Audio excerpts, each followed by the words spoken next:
ఎలా సాగుతుంది మేడం ప్రచారం? ప్రజలైతే ఎదురు చూస్తున్నారు, మళ్ళీ ఈ ప్రభుత్వం ఎప్పుడు మారుతుంది, ఎప్పుడు మళ్ళీ మన ఓటు హక్కుని వినియోగించుకోవాలి. అంటే మేడం ఇప్పుడు మీరు తెలుగుదేశం అభ్యర్థే కాదు, ఉమ్మడి అభ్యర్థి, ఆ ఓట్ బ్యాంక్ని మీకు మలుచుకునే విధంగా ఎటువంటి ప్లానింగ్తో ముందుకెళ్తున్నారు? అయితే మన ఓటు వాళ్ళకి ట్రాన్స్ఫర్ అవ్వాలి, వాళ్ళ ఓటు మనకి ట్రాన్స్ఫర్ అవ్వాలి. సామాన్య ప్రజలు మిమ్మల్ని కలవడానికి ఇబ్బంది పడే పరిస్థితి ఉంటుందని చెప్పేసి చాలా సందర్భాల్లో చాలా విమర్శలు వచ్చాయి. నేను అనునిత్యం ప్రజల కోసం ప్రజలతో పాటే ఉంటాను.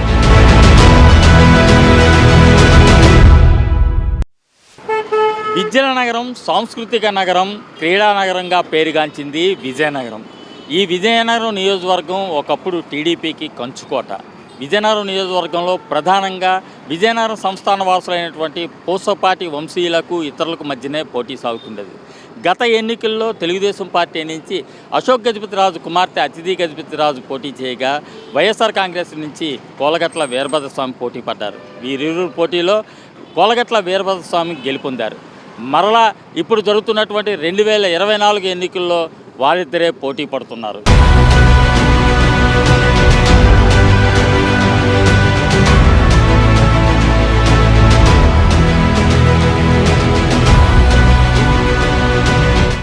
మైత్రి మీడియా నిర్వహిస్తున్న ప్రత్యేక కార్యక్రమం లీడర్తో ఒకరోజు. ఆ కార్యక్రమంలో భాగంగా ఈరోజు మనం విజయనగరం అసెంబ్లీ నియోజకవర్గం నుంచి పోటీ పడుతున్న తెలుగుదేశం, జనసేన, భారతీయ జనతా పార్టీ ఉమ్మడి అభ్యర్థి పూసపాటి అతిథి విజయలక్ష్మి గజపతిరాజుని కలుద్దాం.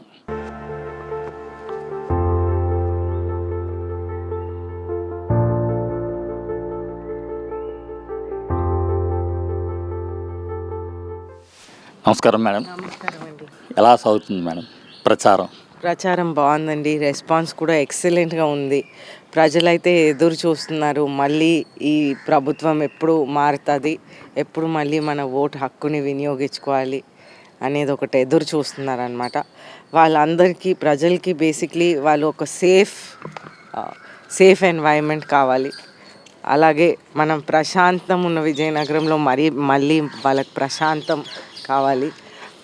అలాగే అన్నీ పాజిటివ్గా వెళ్ళాలని మన ఆలోచన. ప్రజలు కూడా ఆ విధంగానే ఉన్నారు.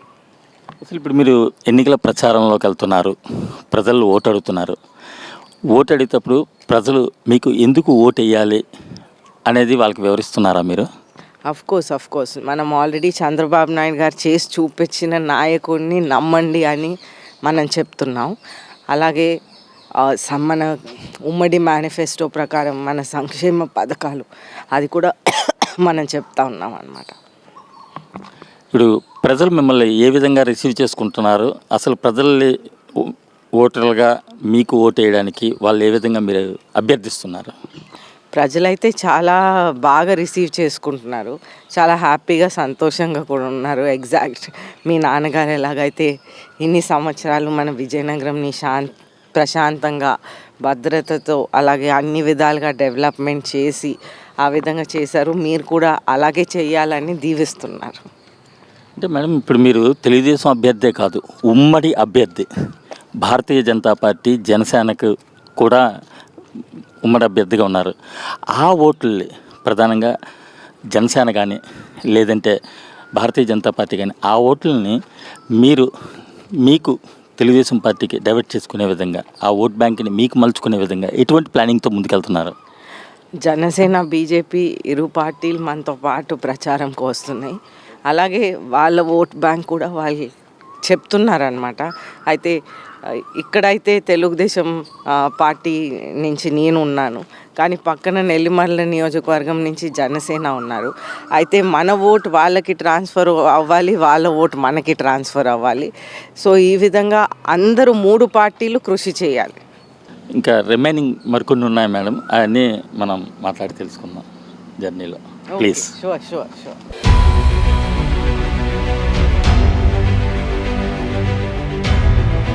మీరు మీ 4 ఫాదర్స్ బాగా సర్వీస్ చేశారు అని చెప్తున్నారు చాలా సందర్భాల్లో. మరి మీరు విజయనగరంకి ఏం చేయాలనుకుంటున్నారు? విజయనగరం ప్రజలు మిమ్మల్ని ఆశీర్వదించి అసెంబ్లీకి పంపిస్తే. మనకి ఎన్నో ఐడియాస్ ఉన్నాయండి. మెయిన్గా మనం వాటర్ ప్రాబ్లమ్ సాల్వ్ చేయడానికి ప్రయత్నం చేయాలి. అయితే మనకి విజన్ 2047 ద్వారా మనకి రివర్ లింకింగ్ అనేది ప్రాజెక్ట్ ఉంది. అయితే ఇది మనం సాధ్యమైనంత వరకు మనం ముందుకు తీసుకువెళ్ళాలి. అలాగే మోదీ గారి విజన్లో కూడా వికసిత్ భారత్ 2047లో కూడా రివర్ లింకింగ్ ఉంది. అయితే రివర్ లింకింగ్ ద్వారా మనం మన ఏరియాలో వాటర్ ప్రాబ్లమ్ సాల్వ్ చేయడానికి ప్రయత్నం చేయాలి. అలాగే మన విజయనగరం ఎప్పుడు ప్రశాంతమైన విజయనగరం, సో అది కూడా మనం మళ్ళీ తీసుకురావాలి. అంటే మోడీ గారు, చంద్రబాబు నాయుడు గారు, పవన్ కళ్యాణ్ గారు ఒక విజన్తో ఉన్నారు. బట్ అతిథి విజయలక్ష్మి ఏ విజన్తో ఉన్నారు? విజయనగరం జనాలకి ఎటువంటి డెవలప్మెంట్ని చూపించాలనుకుంటున్నారు? అన్ని విధాలుగా మనం డెవలప్ చేయాలి. Education wise, health wise, water wise, అన్ని రంగాల్లో మనం డెవలప్మెంట్ చేయాలి.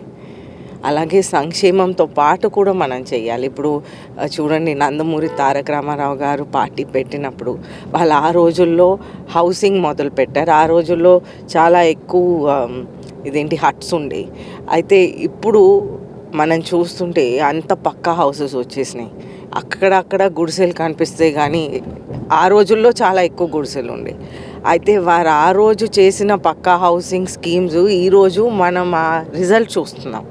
సో ఏదైనా టైం పడుతుంది ఈ డెవలప్మెంట్ కోసం మార్చడానికి. అంటే మీరు ఒక మహిళగా జిల్లాలో లేదా విజయనగరం నియోజకవర్గంలో ఉన్నటువంటి మహిళలకు ఎటువంటి ఇన్సూరెన్స్ ఇవ్వాలనుకుంటున్నారు మీరు? ఒక మహిళగా ఫస్ట్ ఆఫ్ ఆల్ మహిళలకి మనకి ఇప్పుడున్న మన రాష్ట్రంలో సేఫ్టీ అనేది బాగా తగ్గిపోయింది. మనం 5th ప్లేస్కి దిగజారిపోయాం అత్యాచారాల్లో, అగాత్యాల్లో. ఎప్పుడైనా సరే ఆంధ్రప్రదేశ్ విమెన్ కోసం చాలా సేఫ్గా ఉండేది, కానీ ఈ విధంగా మనం దిగజారిపోయాం ఈ వైసీపీ ప్రభుత్వం వచ్చాక. సో మళ్ళీ మనం ఈ రక్షణ, సేఫ్టీ టు ఉమెన్ అనేది మనం మళ్ళీ తీసుకురావాలి. ఇప్పుడు ఎప్పుడైతే గాంజాయి పెరిగిపోతుందో ఆటోమేటిక్గా గాంజాయి అండ్ డ్రగ్స్ ఇటువంటి విచ్చలవిడిగా దొరుకుతున్నాయి. ఇవి ఆటోమేటిక్గా ఇవి పెరుగుతున్నప్పుడు క్రైమ్ రేట్ ఆటోమేటిక్గా పెరుగుతుంది. అయితే ఈ గాంజాయి అనేది గాంజాయి డ్రగ్స్ మనం తగ్గించాలి, మనం అరికట్టాలి. ఆ విధంగా క్రైమ్ రేట్ కూడా తగ్గుతుంది. మేడం, లాస్ట్ టైము మీరు పోటీ చేశారు, అప్పుడు ప్రజలు మిమ్మల్ని యాక్సెప్ట్ చేయలేదు. బట్ ఈసారి మళ్ళీ పోటీ చేస్తున్నారు. ఈసారి ప్రజలు మిమ్మల్ని ఏ విధంగా స్వీకరిస్తారనుకుంటున్నారు? ప్రజలు అయితే చాలా బాగా స్వీకరిస్తున్నారు. లాస్ట్ టైం కూడా ప్రజలు స్వీకరించారు. మనం మొత్తం వేవ్లో చాలా తక్కువ మెజారిటీతో విజయనగరం కాన్స్టిట్యుయెన్సీ ఓడిపోయింది. అయితే ఈరోజు అయితే ప్రజలు డెఫినెట్గా ఎదురు చూస్తున్నారు, ఒక మార్పుకి వెయిట్ చేస్తున్నారు. ఎందుకంటే మన రాష్ట్రంని ఒక వెనుకబడి తరంలోకి ఈ వైసీపీ ప్రభుత్వం తీసుకువెళ్ళిపోయింది. సో ప్రజలు ఎదురు చూస్తున్నారు ఒక మార్పు కోసం. విజయనగరం నియోజకవర్గ ప్రజలు మీకు ఎందుకు ఓట్ చేయాలండి? మిమ్మల్ని ఎందుకు ఎన్నుకోవాలి? మిమ్మల్ని ఎందుకు అసెంబ్లీకి పంపించాలి? ఒక సుపరిపాలన కోసం నా కోసం ఓటు వేయాలి. ఒక ఎడ్యుకేటెడ్ ఉమెన్గా ఒక అండర్స్టాండింగ్తో నేను ఎన్నో పనులు చేయగలను. సో అదంతా ఆలోచించి వాళ్ళు ఓటు వేయాలి. నేను ఎప్పుడు ప్రజాసేవలోనే ఉంటాను. రాజకీయం లాగే చేస్తాం. మేము బిజినెసెస్ చెయ్యము.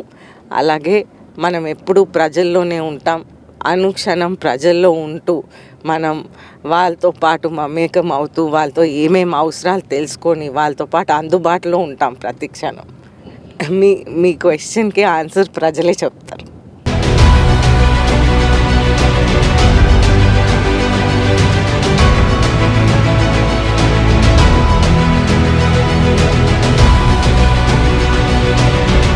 అతిథి విజయలక్ష్మి తన ప్రచారంలో భాగంగా విజయనగరంలోని డాల్ఫిన్ హైలైట్స్లోనూ ప్రజలను ఉద్దేశించి వాళ్ళకి ఓటు అడిగారు. అలాగే వాళ్ళ సమస్యలు కూడా తెలుసుకున్నటువంటి పరిస్థితి.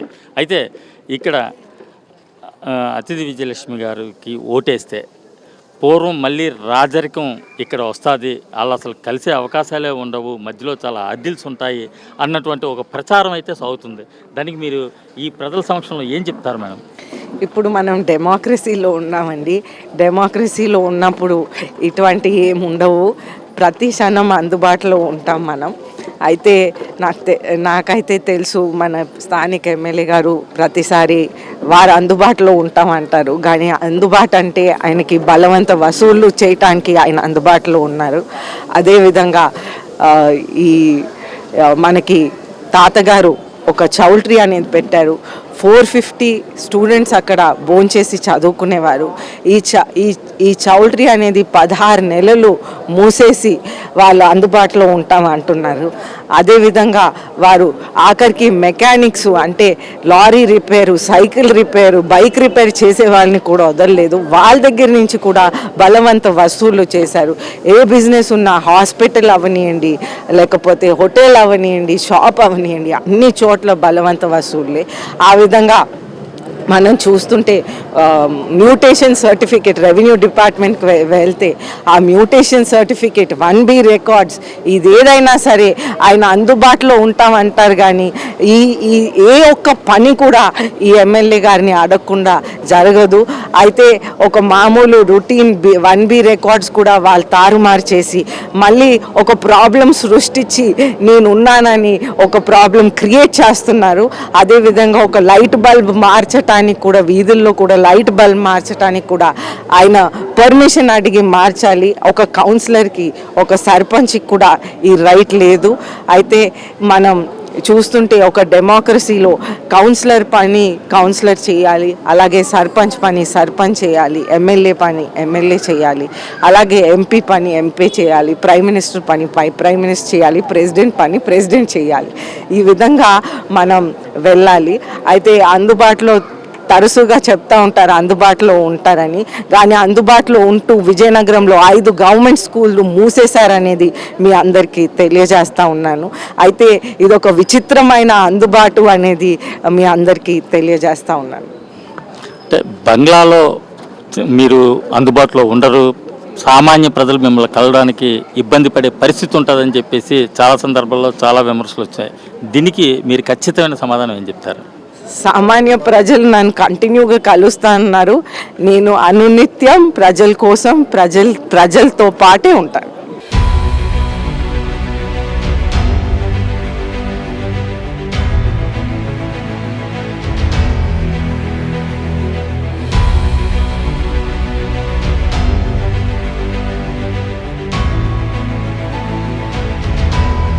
మేడం, ఈరోజు ప్రచారం అంతా చాలా బాగా ఎంజాయ్ చేసినట్లున్నారు మీరు. అవును, ఆఫ్ కోర్స్ చాలా ఫెంటాస్టిక్ రెస్పాన్స్ వచ్చింది పబ్లిక్ నుంచి. మేము అన్ని వార్డులు చేసాం, చాలా బాగుండాలి రెస్పాన్స్. మార్నింగ్ బాగుండాలి, ఈవినింగ్ బాగుండాలి, మధ్యన జాయినింగ్ కూడా అయింది. ఏ డే విత్ ఏ లీడర్తో ఒకరోజు కార్యక్రమంలో బాగా చివరి ప్రశ్న. ఇప్పుడు మీరు ఆల్రెడీ సూపర్ 6 తోటి ముందుకు దూసుకుపోతున్నారు. అలాగే వైఎస్ఆర్ కాంగ్రెస్ పార్టీ కూడా మేనిఫెస్టోని విడుదల చేసింది. మీరు పక్క రాష్ట్రాల నుంచి కాపీ కొట్టిన మేనిఫెస్టోని తీసుకొచ్చి మీరు పెట్టారని, వాళ్ళు విడుదల చేసినటువంటి మేనిఫెస్టో ఎంతో జనరంజకంగా ఉంటుందని అంటున్నారు. దీని మీద మీ కామెంట్ ఏంటండి? వాళ్ళు ఫస్ట్ ఆఫ్ ఆల్ వాళ్ళు ఈ 5 ఇయర్సే ఏం చేయలేకపోయారు. అమ్మఒడి ఇస్తామన్నారు, అది అందరి పిల్లలకి ఇస్తారన్నారు. ఫస్టే అది ఎగ్గొట్టేశారు. ఆ తర్వాత ఇప్పుడు వాళ్ళు అంటున్నారు ఇస్తున్నారు, కానీ ఎవరిని అడిగినా సరే వాళ్ళ అకౌంట్కి అయితే వెళ్ళట్లేదని వాళ్ళు క్లారిటీగా చెప్తున్నారు. అదే అమ్మఒడి ఇప్పుడు 17,000 అంటున్నారు. 15,000 ఇవ్వలేని మనిషి ఇంకా 17,000 ఏమి ఇస్తారండి? అలాగే పోలవరం పూర్తి చేస్తారంట 5 సంవత్సరాల్లో. ఈ 5 సంవత్సరాల్లో పూర్తి చేయటం గాలికి వదిలేయండి, డ్యామేజ్ చేసేదాకా వాళ్ళు వదిలేశారు. అయితే ఈ డ్యామేజ్ చేసేదాకా వాళ్ళు వదిలేశారు. మనం చూస్తుంటే శ్రీశైలం లాంటి ఆ రోజుల్లో చేసిన ప్రాజెక్టులు కూడా ఎన్నో సంవత్సరాలు పట్టాయి. ఆ రోజుల్లో కూడా ఎన్నో ముఖ్యమంత్రులు మారారు, అలాగే ప్రభుత్వాలు మారాయి, కానీ ఎవరు ఒక వాటర్ ప్రాజెక్టు డ్యామేజ్ చేసేదాకా వెయిట్ చేయలేదండి. ఓన్లీ వైసీపీ ప్రభుత్వం ఈ పని అయితే చేయగలదు. అలాగే భోగాపురం ఎయిర్పోర్ట్ కూడా వాళ్ళు పూర్తి చేస్తామన్నారు. ఇప్పుడు ఈ భోగాపురం ఎయిర్పోర్ట్ అయితే మనం అన్ని పర్మిషన్స్ మన ప్రభుత్వంలోనే తెచ్చాం. అలాగే భూసేకరణ కూడా మన ప్రభుత్వంలోనే జరిగింది. అయితే చంద్రబాబు నాయుడు గారు అప్పుడు ముఖ్యమంత్రిగా ఉన్నారు, నాన్నగారు యూనియన్ ఏవియేషన్ మినిస్టర్గా ఉన్నారు. అయితే ఈ ప్రభుత్వం వచ్చాక భోగాపురం ఎయిర్పోర్ట్ ఏం చేశారంటే శంకుస్థాపనలు పెట్టారు, కొబ్బరికాయలు కొట్టారు, కానీ వర్క్ మాత్రం ఇంత పిసరు కూడా ముందుకు వెళ్ళలేదనేది మనందరికీ తెలిసిన విషయమే. Thank you madam, thank you very much. ఈరోజు లీడర్తో ఒకరోజు కార్యక్రమానికి మీ పూర్తి సహకారాన్ని అందించినందుకు. అలాగే మైత్రి మీడియా కూడా మీకు బెస్ట్ ఆఫ్ లక్ చెప్తుంది. మీ ఆకాంక్ష నెరవేరాలని కోరుకుంటుంది Maitri media. Thank you madam. Thank you అండి శేషగిరి గారు, థ్యాంక్ యూ. లీడర్తో ఒకరోజు కార్యక్రమం ఈరోజు విజయనగరం అసెంబ్లీ నియోజకవర్గ ఉమ్మడి అభ్యర్థి అతిథి గజపతిరాజుతో పూర్తయింది. మరో ఎపిసోడ్లో మరో లీడర్తో మళ్ళీ లీడర్తో ఒకరోజు కార్యక్రమంలో కలుద్దాం. అంతవరకు చూస్తూనే ఉండండి మైత్రి మీడియా.